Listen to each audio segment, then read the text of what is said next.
You're very exceptionary.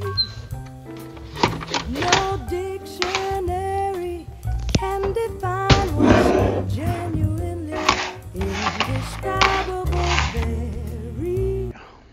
Don't judge, but I do need to clean this up. And then I'm going to lay out on the floor with a blanket with my tools so I can take pictures of that and start getting that sold today, like ASAP. And up there, I'm going to start getting rid of stuff as well, because I don't need all that. So much more stupendous, so magnificent, so magnanimous. If we voted, it'd be unanimous.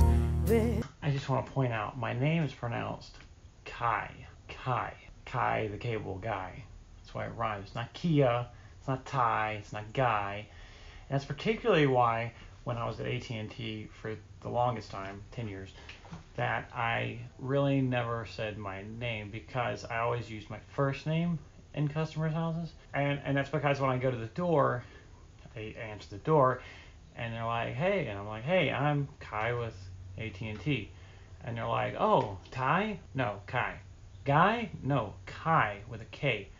Oh, that's interesting. How do you spell that? I cannot tell you the amount of hundreds of times I've had to explain that very same process to everyone. And I just said Philip. It's much easier. But then you could get into, it's Philip with one L. Kai. Kai. Exceptionary. Then they would ask me, where's that from? Is that Hawaiian? Hawaiian? Does the name sound like it's Hawaiian? Kai, K-I-A-H. Short for Hezekiah. Named after my great-grandfather. His name was Hezekiah. So interesting.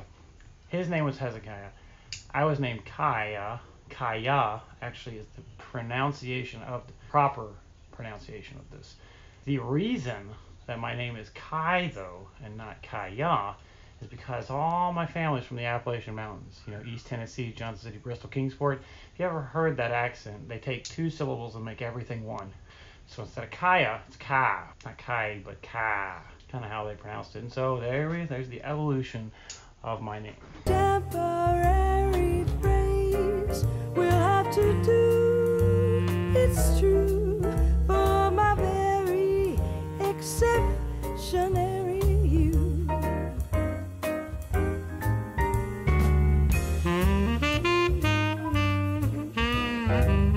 Also, I was gonna sell my golf clubs, and my wife forbids it. She said under no circumstances am I allowed to sell my golf clubs. I don't even play anymore, really.